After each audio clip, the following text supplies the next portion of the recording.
Assalamualaikum warahmatullahi wabarakatuh. Perkenalkan, nama saya Amelia Nur Oktaviani. Saya mahasiswa dari Sekolah Tinggi Ilmu Kesehatan Sukabumi. Hari ini kita akan melakukan pendidikan kesehatan tentang pencegahan asma. Nah, apa sih itu asma? Asma adalah suatu penyakit kronis pada saluran pernapasan yang membuat penderitanya sulit bernapas. Penyakit asma ini mengganggu saluran napas yang menyebabkan otot saluran napas berkontraksi, menyempit, dan menjadi meradang atau memproduksi lendir. Nah, ini ada contoh gambarnya ya, saluran napas normal dan saluran napas saat serangan asma.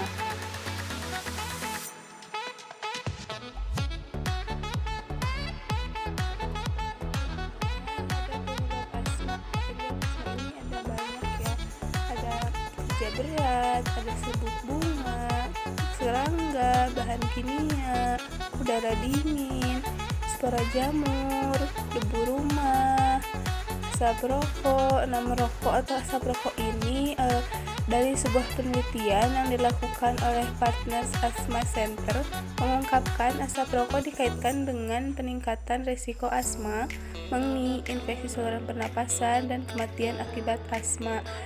Selain itu, anak-anak dari orang tua yang merokok juga memiliki risiko lebih tinggi terkena penyakit saluran pernapasan ini. Jadi, untuk para orang tua jangan merokok di dekat anaknya ya, karena asap rokoknya itu dapat menyebabkan asma. Selanjutnya ada bau menyengat, ada polusi. Nah, udara baik di dalam rumah maupun di luar rumah pun dapat berdampak pada perkembangan dan pemicu pada penyakit ini. Reaksi alergi dan gejala asma sering terjadi karena polusi udara juga dalam ruangan yang berasal dari jamur, pembersih, atau cat. Nah, pemicu penyakit asma lainnya di rumah dan di lingkungan termasuk sulfur dioksida, nitrogen oksida, ozon, suhu dingin, dan kelembapan tinggi.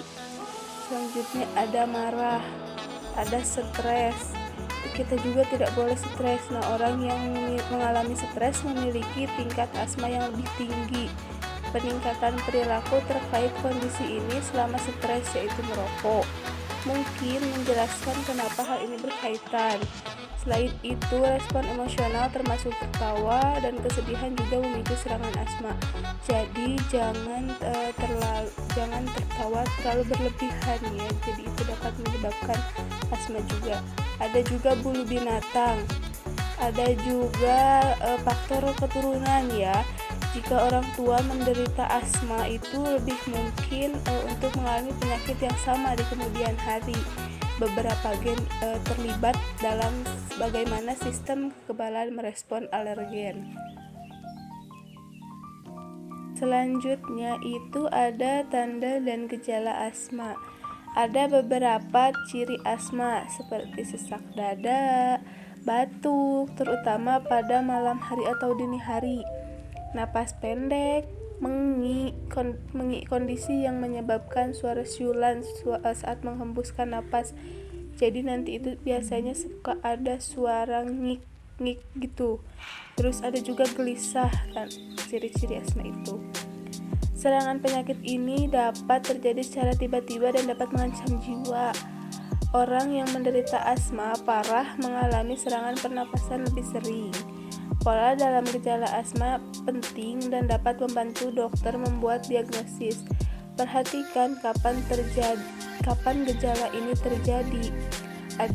Biasanya terjadi di malam hari atau dini hari, selama atau setelah olahraga, selama musim-musim tertentu, setelah tertawa atau menangis, saat terkena pemicu asma biasa.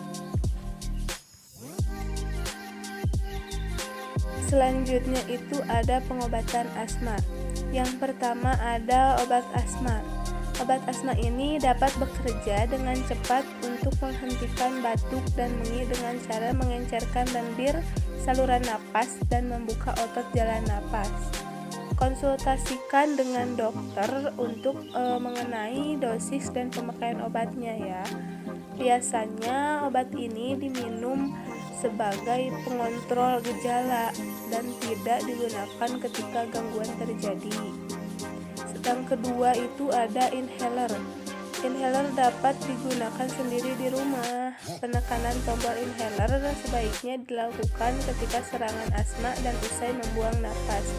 Ketika disemprotkan saat membuang napas, momen selanjutnya adalah ketika penderita menghirup napas sehingga obat justru akan masuk.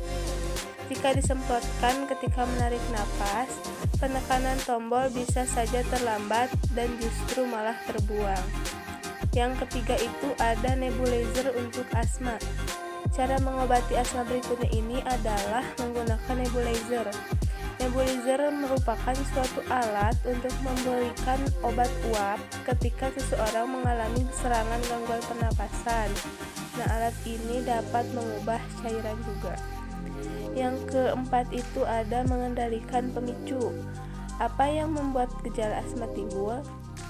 Nah, belajar lebih banyak tentang pemicu kambuhnya penyakit ini dapat membantu penderita mengurangi kesempatan mengalami serangan asma. Setiap orang itu memiliki pemicu yang berbeda-beda, dapat berupa debu, udara dingin, asap rokok, kelelahan, pikiran yang tertekan, makanan seperti seafood, telur, dan lain-lainnya.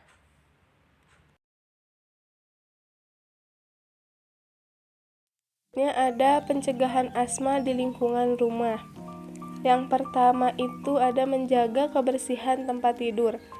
Peralatan tidur seperti kasur dan bantal, spray merupakan salah satu tempat bersarangnya tungau penyebab asma. Untuk itu, sebaiknya gunakan bantal atau kasur anti alergi dan selalu rutin untuk mencuci perlengkapan tidur agar mengurangi kelembapan dan membantu mencegah jamur. Yang kedua itu ada jangan biarkan hewan peliharaan berada di tempat tidur maupun furnitur lainnya. Bulu hewan peliharaan seperti bahaya bulu kucing maupun bulu anjing yang terhirup merupakan salah satu pemicu asma yang umum. Untuk itu jangan biarkan hewan peliharaan berada di tempat tidur maupun pada furnitur lainnya. Yang ketiga itu ada bersihkan karpet dan mainan anak-anak. Yang keempat, menjaga sirkulasi udara. Jamur ini merupakan salah satu pemicu gangguan asma yang umum. Untuk mengurangi hal tersebut, jagalah sirkulasi udara dalam rumah dengan membuka jendela dan menjaga kamar mandi agar tetap bersih dan kering. Yang terakhir itu ada hindari produk pembersih yang mengandung bahan kimia. Hindari menghirup gas tersebut untuk cara mencegah asma karena alergi.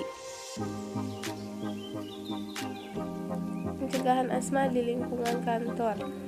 Yang pertama ada hindari merokok, karena asap rokok ini merupakan musuh utama bagi penderita asma. Jadi hindari kebiasaan merokok maupun menghirup asap rokok dari orang sekitar ya. Yang kedua, menghindari stres. Untuk menghindari stres karena masalah pekerjaan dapat dilakukan dengan menyalurkan hobi maupun refreshing untuk relaksasi. Hal ini akan menenangkan pikiran seperti sedia kala. Jadi jangan terlalu stres ya. Yang ketiga, selalu siaga. Selalu mempersiapkan obat-obatan pereda asma dalam tas adalah merupakan langkah yang dapat ketika nanti terjadi serangan asma. Jadi selalu siap siaga bawa obat-obatan ketika kalian mempunyai penyakit ya. Jadi selalu bawa obat. Ada pencegahan di luar ruangan. Yang pertama itu menghindari udara yang terlalu dingin. Udara yang terlalu dingin diyakini mampu untuk memicu timbulnya gangguan asma. Misalnya nih, jika sudah terjadi masuk angin. Untuk itu, sebelum terjadi perubahan cuaca dingin, persiapkan diri dan lingkungan agar tetap hangat. Selanjutnya, menghindari sumber yang dapat memicu alergi. Pada saat-saat tertentu, beberapa jenis tanaman akan mengalami proses penyerbukan. Hal ini akan terjadi penebaran serbuk sari yang dipercaya sebagai salah satu alergen penyebab asma. Jadi sebaiknya tetap tinggal di dalam rumah aja ya selama proses penyerbukan berlangsung. Yang ketiga itu selalu memperhatikan keadaan cuaca. Cuaca yang terlalu panas, lembab, serta kualitas udara yang buruk dapat memperburuk gejala asma bagi sebagian orang. Untuk itu, sebaiknya batasi aktivitas luar ruangan ketika kondisi ini terjadi. Yang keempat itu melakukan olahraga ringan di dalam ruangan. Melakukan kegiatan fisik yang ringan sangatlah penting untuk orang-orang yang mengalami gangguan asma. Untuk menghindari resiko gangguan asma, sebaiknya melakukan kegiatan atau olahraga ringan di dalam ruangan yang hangat. Berikut ini cara mencegah asma pada anak di luar rumah ya, salah satunya di sekolah. Yang pertama, pastikan orang-orang di sekitar anak tahu bahwa anak Anda itu mengalami gangguan asma yang dideritanya.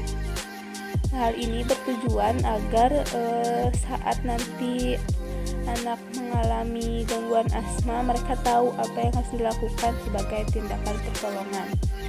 Yang kedua, menghindari debu penyebab alergi. Debu yang seperti dari kapur tulis itu dapat memicu terjadinya gangguan asma. Jadi sebaiknya jauhkan papan tulis dari meja anak.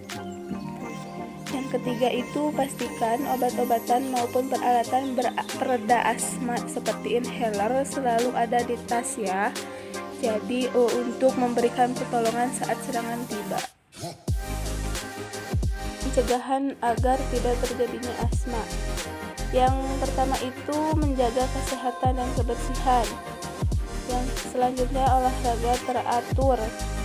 Selanjutnya menghindari faktor pencetus yang mengakibatkan penyempitan saluran napas seperti emosi atau marah-marah ya, udara dingin, aktivitas berat, itu usahakan hindari ya.